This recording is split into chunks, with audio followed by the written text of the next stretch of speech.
you want to put a roadside stand next to a busy road. I've been literally standing here in my front yard for about 5 minutes waiting for cars to not go by so you can hear me versus the road noise. So I think I finally got that little glimpse here.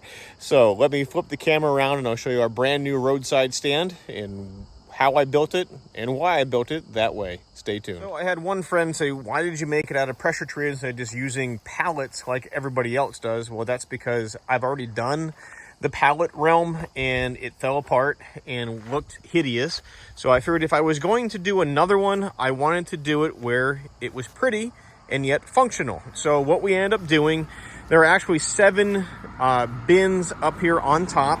So they are 24 inches across, and we're going to come up to about 30 inches here, and then 16 deep. Then we have the dividing mesh in the background, so that makes 6. And we're going to do $20 per bin. And then on this side, we're going to do a little bit bigger of a bin because I was trying to keep the payment box and things underneath the roof and secured. We'll probably do like a big bin here for like, I don't know, 30 or 40 bucks. I haven't quite figured out how much fits. And then underneath, we're going to do like the kindling bundles on one side and the bigger bundles on the other. I do have to update the for sale sign. Our big bundles are like a 1.25 cubic foot, so we get $10 for those. The small bundles are the kindling bundle, and then you can see kind of like the more you buy, the more you save kind of thing is what we were doing. I don't get crazy numbers for firewood here when it comes to bulk stuff, so that's why that number looks cheap if you sell it for more in your area. But all we did, it's 4x4 posts, 2x4 construction, everything else. It is 10 feet for the roof line. We sucked it back to 9 feet underneath.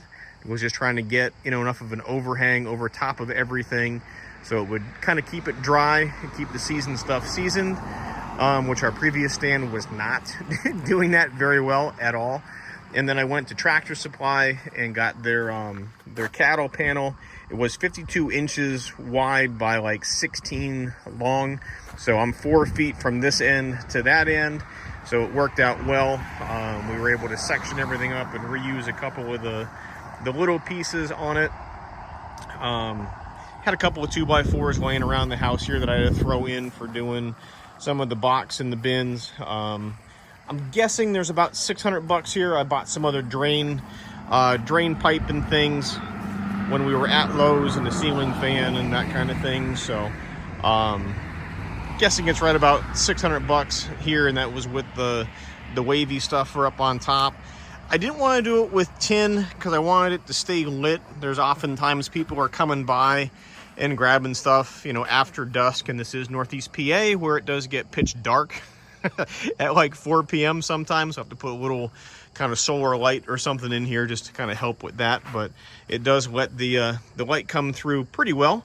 I'm happy with how it turned out. We'll see what kind of extra security measures I have to put on the lockbox. Hopefully not too much more. I was thinking if I had to, I could take an extra piece of the cattle panel and just kind of put it right across this on like a lock and a hinge. That way that's more secured, but it's literally right in front of the house. The kids bird dog this stand pretty well, and they know when a bundle is gone, they usually come right down, either meet the customer here or catch the money, as soon as they get back from an art lesson or music lessons or something like that. They keep a pretty good eyeball on the stand, so we're happy with it. I got some burgers on the grill, and then we'll go up and get the tool cat and get a fresh bag, not a fresh bag, a seasoned bag, and put that on here and see what she really does hold.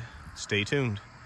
Well, I forgot to do the math because I know you're going to ask. So again, 24, and we're going to do 30 tall by 16 deep. Should hold, I think it's 7.5 cubic feet. And then the bigger one around here behind the payment box is going to end up being somewhere around, basically a 3 foot by 3 foot by, the 16-inch piece.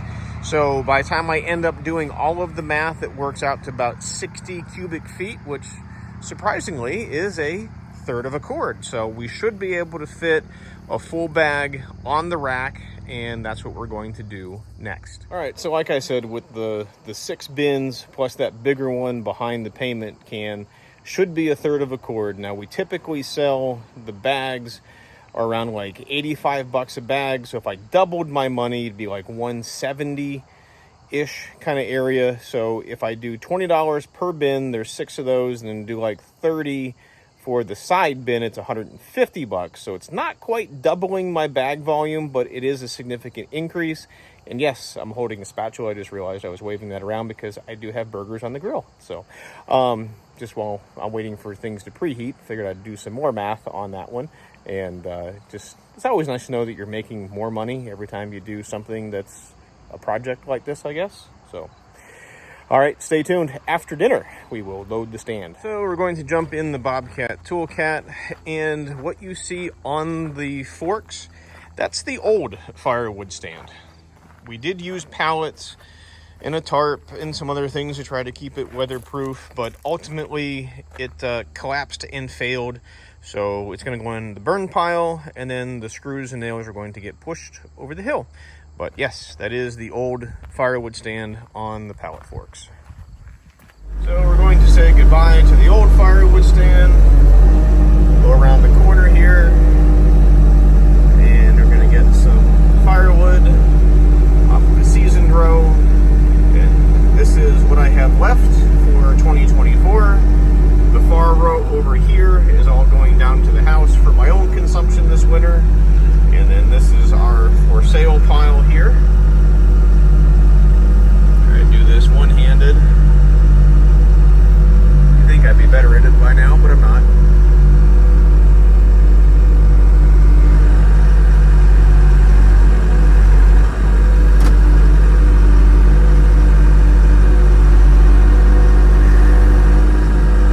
So that is every bit of 1/3 of a cord, the way that it's heaped and coming off the top. So we'll run this down to the new firewood stand and get it all stacked in there.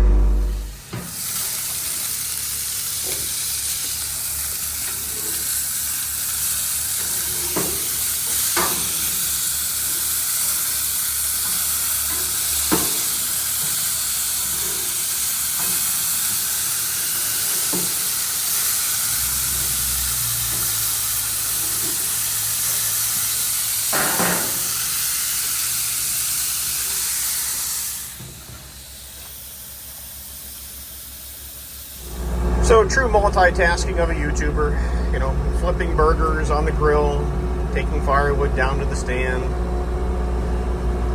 It is what it is. I'm gonna get fussed at for having garbage in the background, but today was supposed to be garbage day, but it's like the day after a holiday, so one of those things like you don't put it out and then they come and get it and then you're stuck until next week, so like what do you really do? So I rolled the dice. I put it out, they didn't come. So here's what it is. So mathematically, it should fit. The working theory, we're gonna test that after dinner, but there's our 1/3 of a cord and the new firewood stand. Stay tuned. So I have a full belly and a full stand. So let me show you what we have going on. One empty firewood bag, one full stand. Very happy with how this turned out. We do have, it's 11 of the big bundles, front and back. So there's 22 down there. We've got our kindling bundles, and as always, I don't care if it's paper thin, as long as it's 16 inches in length and it can be wrapped, we do. No reason to waste it. Here, I'll throw a hat in here for comparison purposes, if I can get it to stay. Stay, hat, come on. There we go. That works. So all of these pieces came off of our 1824 diesel machine with that 12-way wedge in it.